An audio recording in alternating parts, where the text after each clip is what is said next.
Hello, welcome to day 181 of 365 days towards racial change. My name is Tom Nyback.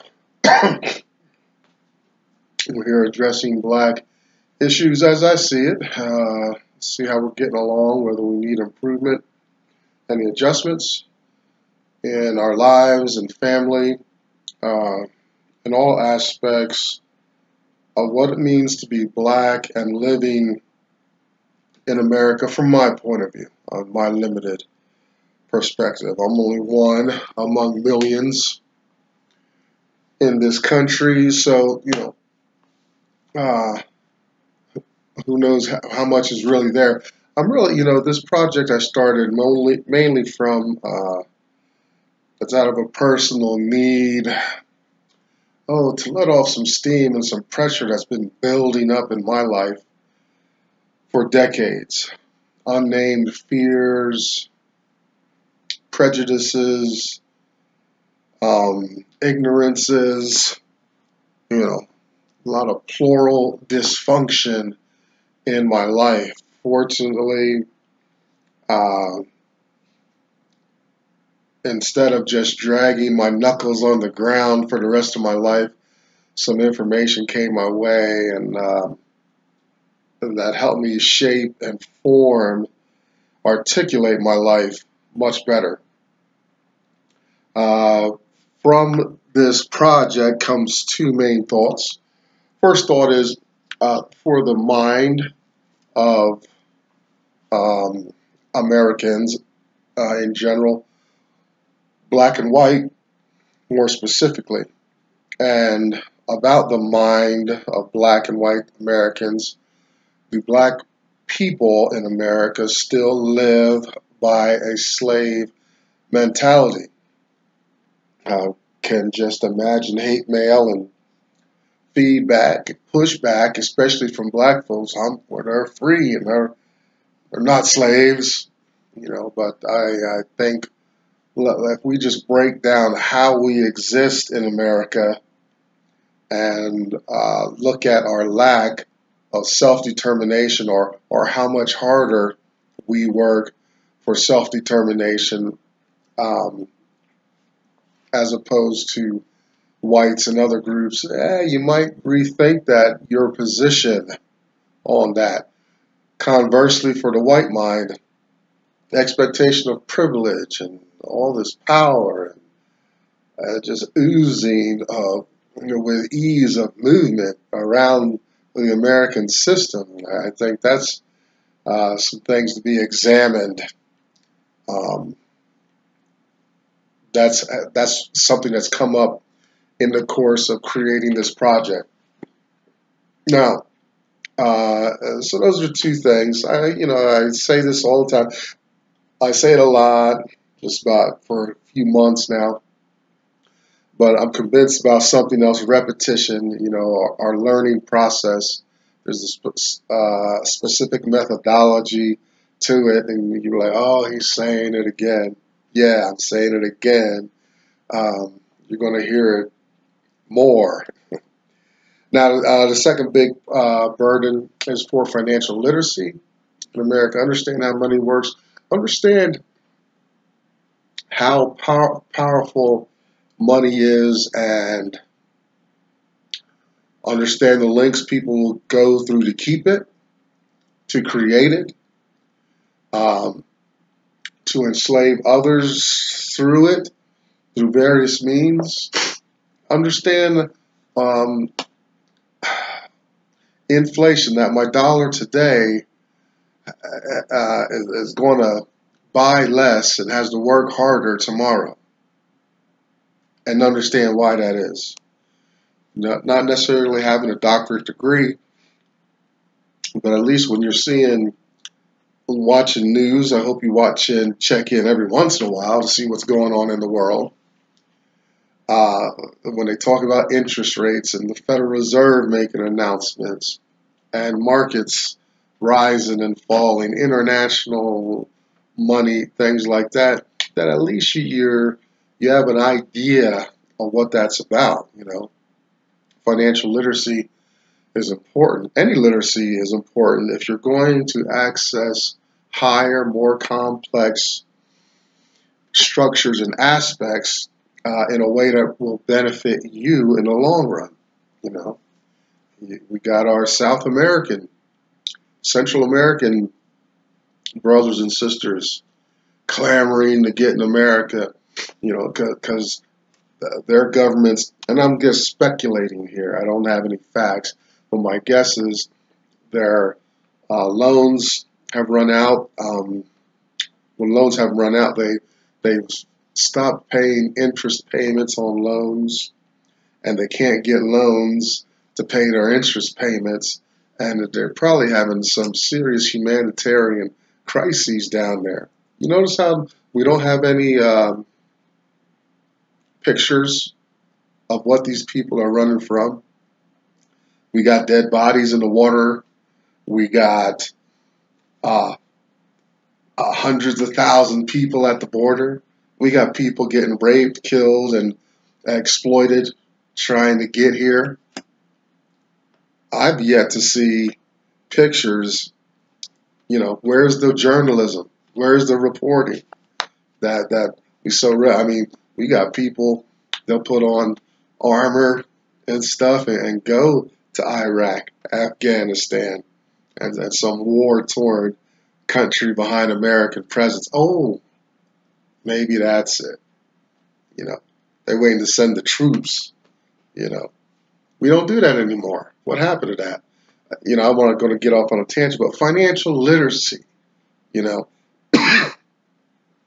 so that's kind of my guess in my limited perspective and view about Central America. They cite 3 specifically. I don't know them off the top of my head. But that's what's happening. That's what happened. You know, the regimes have misappropriated money. Well, let me just say they haven't helped their poorest folks. You know, that's why they're making that journey by foot up here. You know, so you know that there is no trickle down economics. You remember that term? Huh? No, trickle down economics for those folks. They're just cut off. You know that they're into the conditions before, you know, the French Revolution and Bastille Day and whatnot. You know, people up there eating, you know, well every night, you know, and telling people to eat grass if they can't make it, you know. So that's, you know, financial literacy. So, you know, you understand that. It'll give you some context of that. You know, it'll even some hypothesis, theories going. Perfect.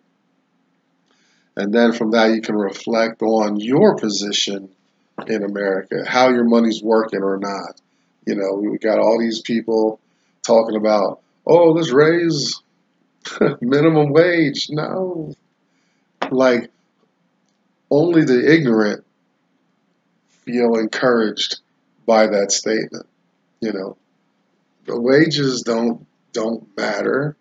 You know, you got to understand inflation and rising prices and stuff like that. The problem ain't that we don't get enough money, is that the money is not working hard enough for us presently.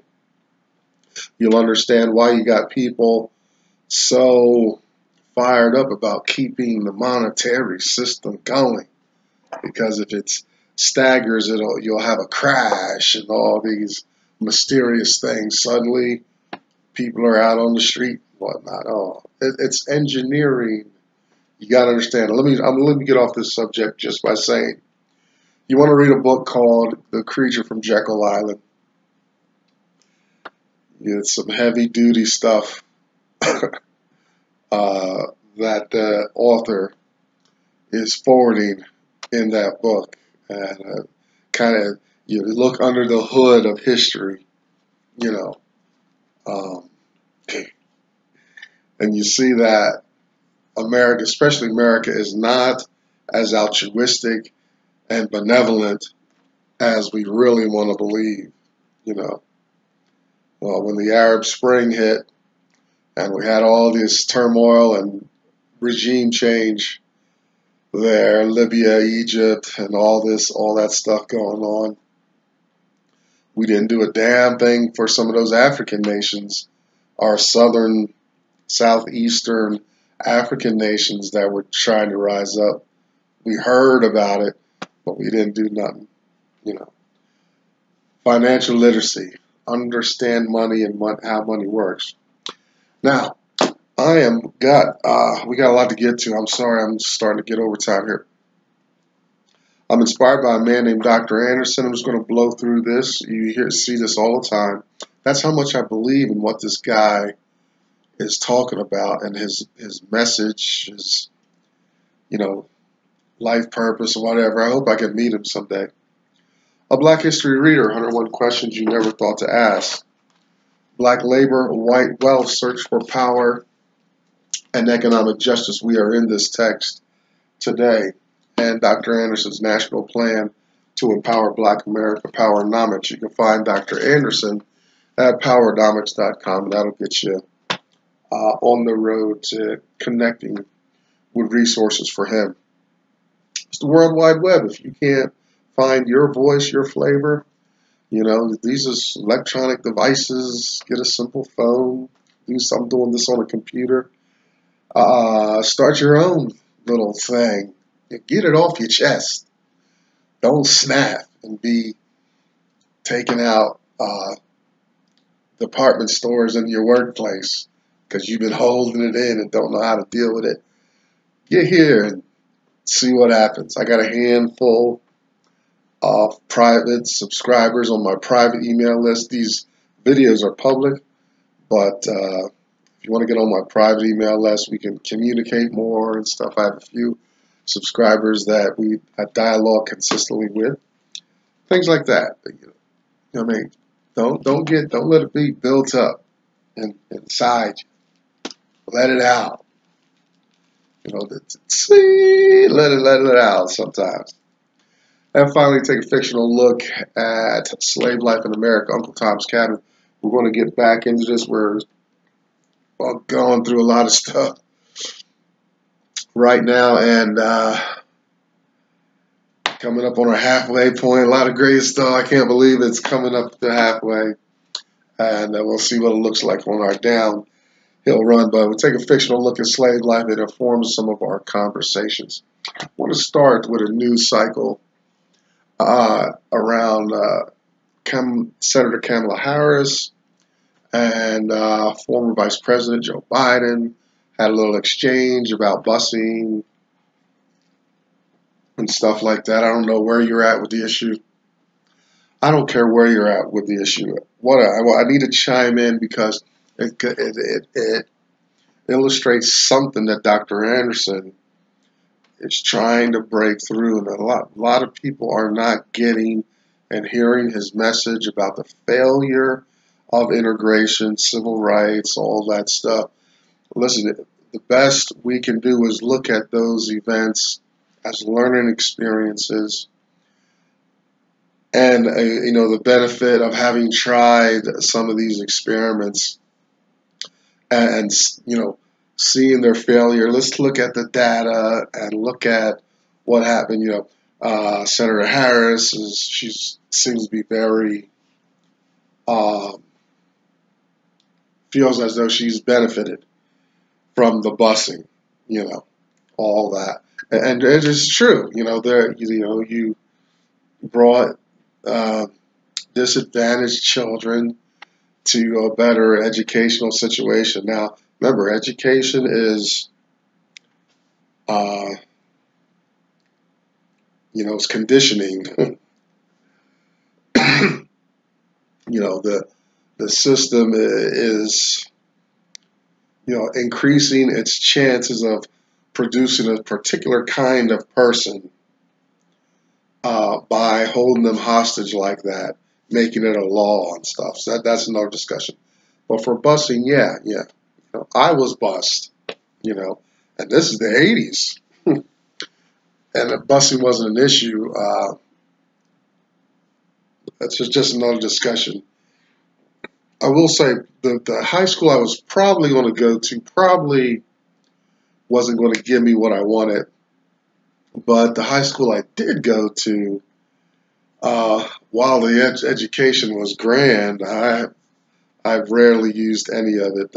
I've used a lot of the mathematics from it, and I'm an artist, a thinker, um, philosopher type guy, introvert, and this is a vocational school, you know, all this superfluous stuff. But it's conditioning. The school's conditioning. On the busing issue,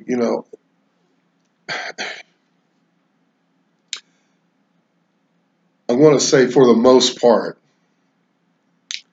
it was about bringing the black kids out of their disadvantaged spaces, bringing them to white spaces, and educating them and stuff.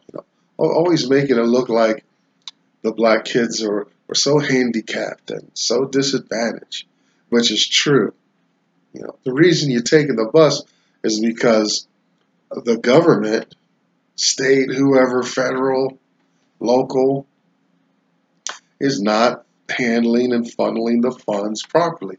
Listen, you see, the busing is just exactly of these, like, mirrors these people coming out of Central America, right? They're coming out of Central America. They're disadvantaged because the money's not flowing properly in their space. So you got these black kids, yeah, you got to come out of the neighborhood. The black folks, we don't have anything in our neighborhood. We got to travel to work. We got to travel for education. Always going out. Like, what's that do mentally to a person when they see and look around and they see their environment doesn't offer the same opportunities and advantages of a white neighborhood? Peace, quiet, cleanliness, order, safety, security, but you're immersed in an environment where there's drama on the streets every day, and watching your back, and you don't carry too much money, you don't show too much jewelry, you don't, and all this foolishness, what's that do to your self-esteem to be dipped in and immersed in that kind of environment, the mentality and whatnot? You maybe go to work, maybe you're a trash man. I was a landscaper for a lot of years, and I'd look at these great homes and spaces. I'm manicuring lawns. I'm seeing all these people home. It's like, wow, look how I'm working sweating, cutting grass. These people are home, right? Both my parents are working during the day. We've not gotten too far away from the institution of slavery. We've been given, the white system's given freedoms, a little more means. It can't overtly prejudice us, but behind the scenes, people are given resistances to black advancement. I know I've encountered it. You just can't prove it unless somebody comes out and directly says they've done this. Getting up there in age too. These younger generations holding the controls and the strings when I can blow them away with qualifications. So it's a double whammy for me. I'm getting up in age and I'm black. Yeah, it's real. I know it is real. So, the busing, yeah. Get out of that busing. Equip the neighborhoods equally. There are, white argument might come back, well, per capita, maybe per capita, but what about quality? Let's get the quality of the schools the same. And we get to care about per capita blacks being a minority numerically, right? We're not a minority. Remember, careful of the terms now. Black people are black people. We don't want to be understood as being minorities, because when we're put in that category, then we're encouraging all kinds of other groups to participate with us. They dilute our potential and our what we're after, and we come out with even less. We probably end up having to give into a system when we associate with minorities and immigrants and people of color. Black people need to stay black people. Equip the neighborhoods. We got so many, where the white kids are in sports programs and maybe things like that. Black kids have to get into some extra academic work after school, and it's people in the community providing that service many times for free. It's altruism and benevolence. So, you don't want the black kids saying, "What's wrong with my space? Why isn't my space giving me enough?" Don't send our kids out of the neighborhood and wonder why they have feelings about black folks and things about being associated with and whatnot. You told them at an early age that their neighborhood, that where their families live, where you sleep and eat, is just not up to snuff. Yeah, forget busing. Better the neighborhoods, better the resources in the neighborhoods. Make it so good that white people will want to come there. How about that? Make it that good. Make it make the achievement so high, the quality so intense that white people want to come to that space. Reverse it. But you always got to drag the black people somewhere else to get what they need. Get it there. I wanted to spend a lot of moments on that because I'm pretty clear on my argument of why I'm opposed to busing. Joe Biden simply forgot. Those are the points that he forgot to make. He got blindsided by Senator Harris. Hopefully by now, he says he was trying to introduce legislation back then. I'm guessing that they were just measures to make the black community better. Instead, white folks did the bait and switch. Bus companies said, "Oh, let's bus them." Let's make. They generate, do an economic cycle around this huge issue. Yeah. Blacks dropping out of school, blacks being abused at school. We got plenty evidence and stories about that. Okay. We might revisit this again. We'll see. I just want to finish these last few minutes. We're doing our leadership series. Point number 5 is vetting black leaders. Let's switch gears here. And we got to watch out for black folks. We were so emotional, so charismatic. We've mentioned a little this before, but we want to focus on, stop making it so like it's got to be this emotional sweat. Like we got to sit down at the drawing table and logically look at some of these arguments and how to approach some of these institutions and structures in America, how to break through. You ain't gonna just holler and dance all the damn time and laugh. There's times and mostly I'm going to say for serious contemplation and work. And black folks with their capacity for all this frenzy and emotionalism, are easily caught up by that man or woman that stomps their feet or their homiletics is right on and whatnot. And everybody's all emotional but ignorant of exactly how to get the job done. You can't be energy all the time, ramped up, hyped up, high strung, and all the time. You know, you gotta have some balance. You got some people that know how to think, that know how to critique, that know how to assess, know how to get an idea, put an idea in the field that's going to make it better for themselves or the group. So we're missing that. So you want to vet this leader. This man or woman comes off the stage, they filled an auditorium, people are feeling them.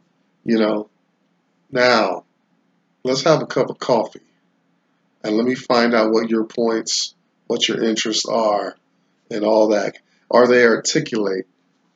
All right, are they articulate? Do they babble on and things like that? Look out for whatever red flags turn you off about a leader. But we can find anybody that can jump up and down, holler and scream and whip up people into a sweaty frenzy all night long. But, do they match up? Because what is arrayed against black folks as far as making life better for themselves and being uplifted from where they're at? It's some powerful forces and institutions that can really take things to a whole nother level. There's a way to engage and interact. You want to vet, you want to understand this leader. What is happening, I mentioned this a little bit before. A friend told me all these black leaders in the South. Well, yeah, after these white folks have raped the land, taken out all the resources and all that, yeah, they leave. Probably leave some issues and interest in place to keep some cash flow coming out of that community. But yeah, they've left. And now what's left? Yeah, sure, you're going to have plenty of black leaders.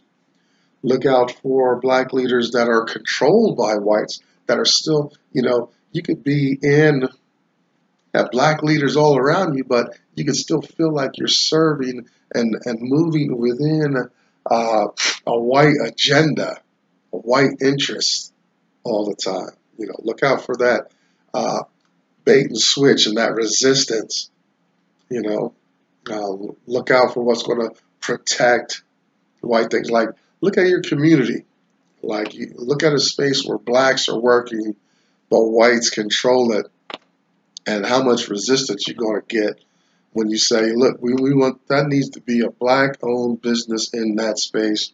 How do we start that process?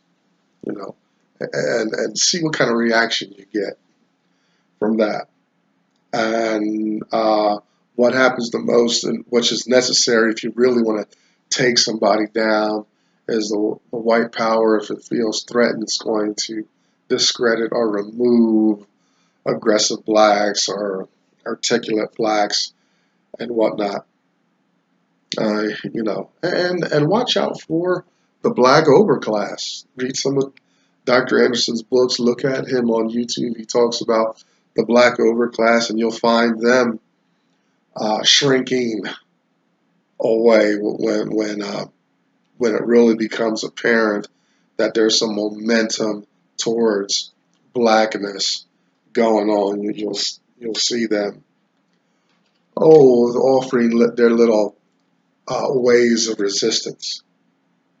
So this leadership point number 5, very important, because black folks with this emotionalism and charisma and whatnot, uh, black folks will just tend to feel like that's the one, when that need not be a major